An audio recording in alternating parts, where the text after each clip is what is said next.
Tengo fe, esperando mi milagro estoy. Tengo fe Hola, ¿qué tal? y ¿Cómo quiero estás? agradar. Dios te bendiga en esta preciosa hora. El devocional de hoy se intitula Gobernadores y Gobernados. Una aportación de nuestro hermano Marcos Quereques, de Buenos Aires, Argentina, sobre los estudios de diversos teólogos y maestros de la palabra de Dios.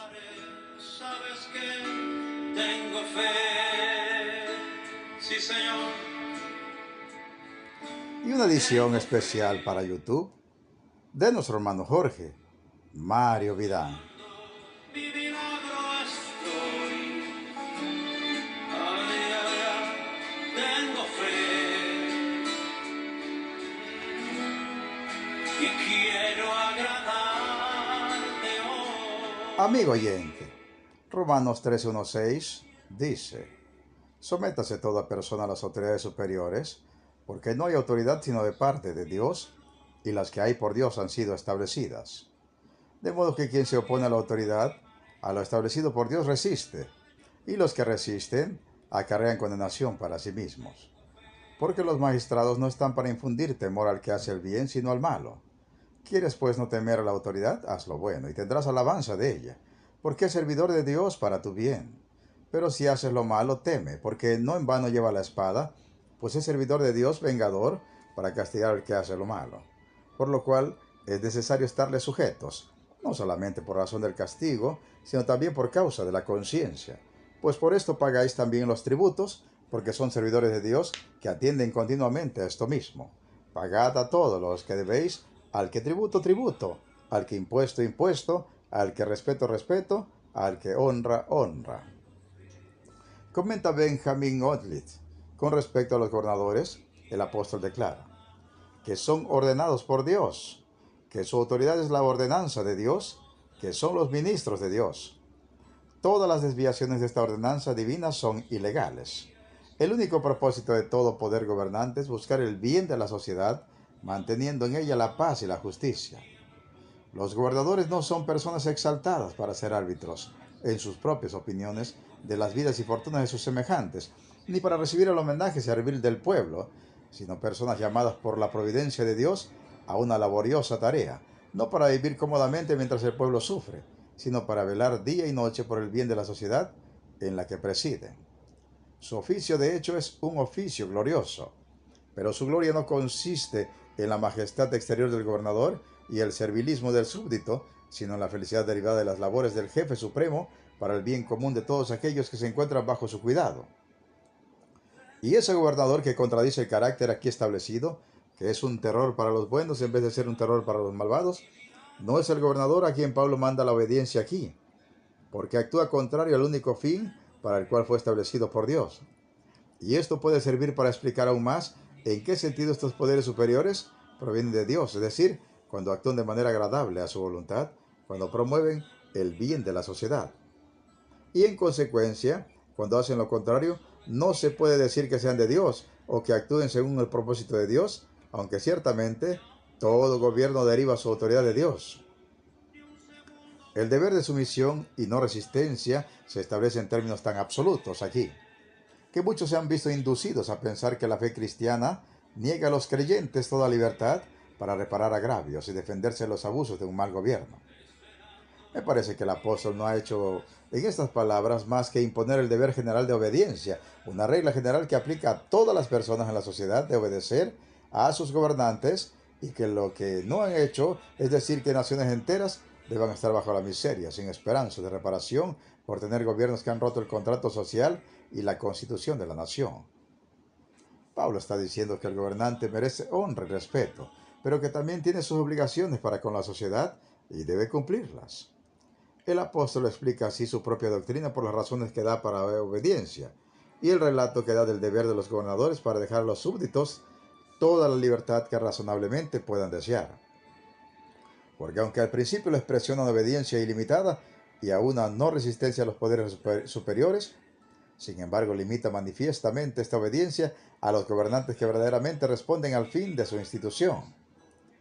Esas personas son los ministros de Dios para el bien de la sociedad, por tanto, deben ser obedecidos.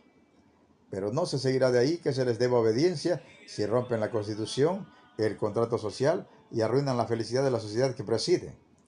Y por lo tanto, oponerse a ellos en tales casos no puede ser oponerse a la autoridad de Dios.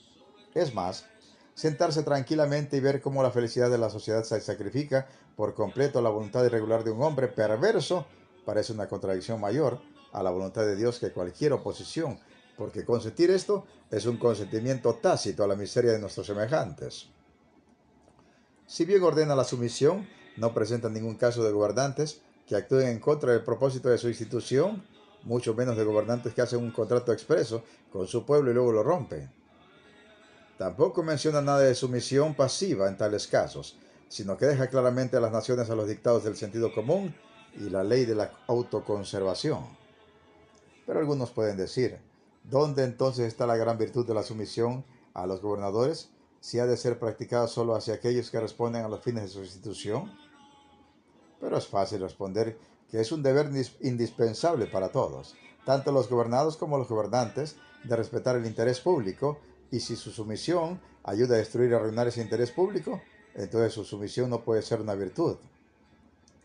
La gran objeción contra esto es que puede dar ocasión a los súbditos para oponerse a sus superiores por cualquier cosa. Pero una regla no es mala porque los hombres pueden equivocarse en su aplicación en casos particulares, o porque los hombres malos pueden satisfacer sus propias pasiones bajo su supuesta sanción. Como en todo asunto, debe aplicarse lo espiritual a lo espiritual. Los espirituales, tanto gobernantes como gobernados, aplicarán este mandamiento de manera espiritual y sabrán distinguir el bien y el mal, sus límites y sus beneficios. Los carnales, en cambio, no lo entenderán, o lo entenderán para su conveniencia y finalmente para su ruina. De esta manera podemos concluir diciendo, es muy necesario que todo cristiano que está en autoridad considere lo siguiente: sea feliz con un espíritu público y una verdadera consideración por el interés público. Tenga un profundo sentido de la fe de Jesús, de la gran importancia de la virtud y de la mala influencia y maldad del vicio y la inmoralidad. Tenga un gran amor por la justicia y tenga en cuenta la paz. Muestra un ejemplo impecable. Ya seamos gobernantes o gobernados, nos subordinaremos de corazón y con sabiduría a lo establecido por Dios en este día y todos los días de nuestra existencia. Meditemos y reflexionemos en la preciosa palabra de Dios y pongamos toda nuestra fe y todas nuestras obras en el Señor Jesucristo. Se despide de ustedes un siervo de Cristo y servidor de todos, Pedro Navarro Cartagena, desde los estudios de grabación de la Iglesia Cristiana, La Viña de Jesucristo, ubicada en Progreso, Yucatán, México. ¿Y sabes qué?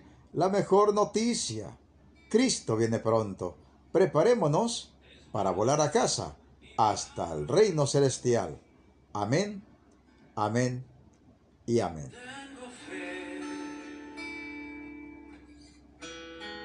y quiero agradarte hoy, Dios del universo. Solo en ti esperaré, y aunque pase mucho tiempo, ni un segundo dudaré. Sabes que